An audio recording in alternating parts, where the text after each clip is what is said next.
Est-ce que vous croyez aux fantômes? À l'image du monstre du méchant, le fantôme est une créature fascinante. En particulier pour ce qui est de la forme, l'apparence ou de la définition même du fantôme. Il n'y a pas de manifestation claire et définie du fantôme. Si la forme traditionnelle du fantôme fut pendant longtemps le drap blanc affublé de 2 trous au niveau des yeux, la définition du fantôme est devenue de plus en plus énigmatique au fur et à mesure de ses représentations, que ce soit au cinéma ou dans les diverses légendes urbaines.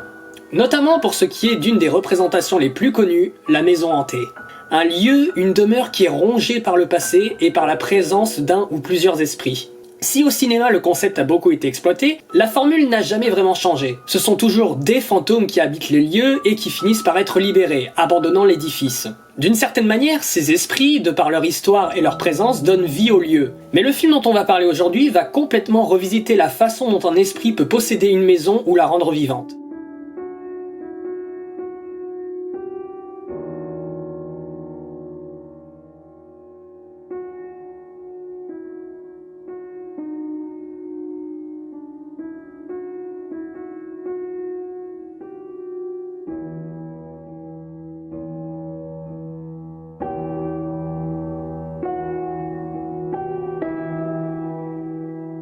En 2006, Sony lance sa première tentative de long métrage d'animation, Monster House, réalisé par le jeune réalisateur Gil Kenan, dont c'est le premier long métrage.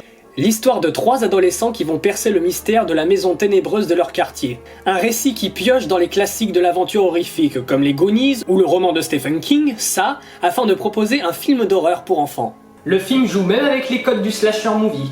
Lorsque le jeune héros du film provoque accidentellement la mort du propriétaire qui agresse toute personne s'approchant dans la maison, des tas de phénomènes de plus en plus inquiétants les uns que les autres commencent à apparaître autour de la maison. Le film présente les rumeurs et les légendes entourant la maison et son propriétaire pour que tout amène à penser que le fantôme du propriétaire habite la maison. Jusqu'à ce qu'on arrive à cette révélation.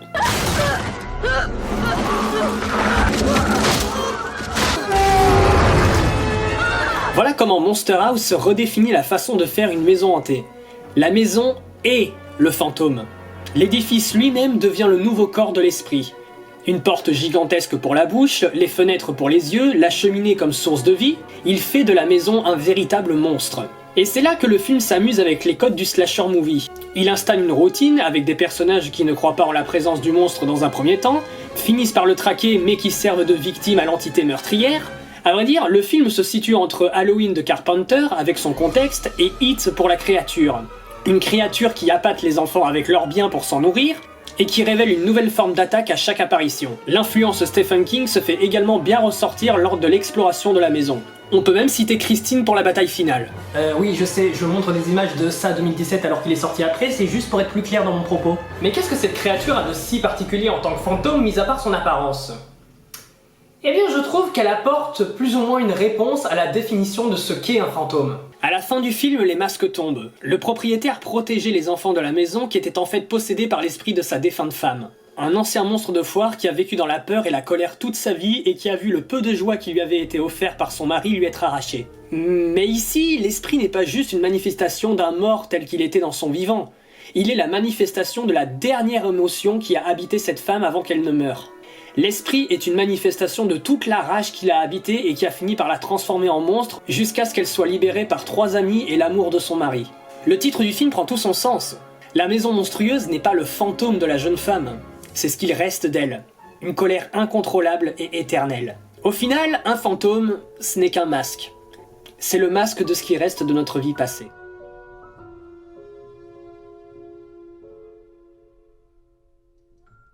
Le film est produit par le duo Zemeckis et Spielberg. Zemeckis qui vient tout juste de sortir du Pôle Express, un film d'animation employant la motion capture comme technique pour animer ses personnages. C'est cette même technique que Monster House emploiera grâce au studio Image Mover.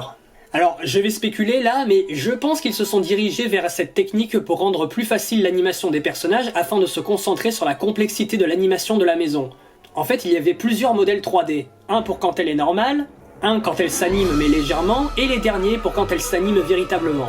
Et pour ces derniers, les modèles comportaient pas moins de 200 points d'animation. L'équipe s'est quand même servie de référence avec l'actrice qui joue la jeune femme en motion capture pour ensuite retranscrire les mouvements du visage en animation sur la maison afin de la rendre vraiment humaine, entre guillemets. Et il faut dire que même aujourd'hui, le résultat est bluffant. La maison fait vraiment peur et est très crédible.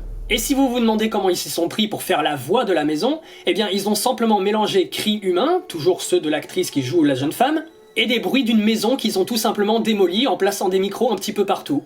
D'ailleurs, je le fais rarement, mais je vous conseille vraiment de vous procurer si possible l'artbook de Monster House. Car quand on voit l'ambition et les concepts du projet, le résultat final, bien qu'excellent, est limite frustrant. Il y a énormément de concepts passionnants pour ce qui est de l'univers et de l'intérieur de la maison. Mais quelque part, c'est un mal pour un bien car bon nombre de ces concepts ont été réutilisés dans le jeu vidéo Monster House. Et je ne sais pas si c'est volontaire car ce n'est jamais mentionné dans l'artbook ou dans le commentaire DVD, mais l'apparence finale de la maison avec les armes me rappelle beaucoup la maison de Baba Yaga dans le conte russe. Et ça n'engage que moi, mais je pense clairement que si Monster House avait eu plus d'audience, la maison avait de quoi devenir un des monstres les plus mythiques de l'histoire du cinéma d'horreur. Son histoire, en plus de son design, en fait un personnage véritablement marquant et une créature unique.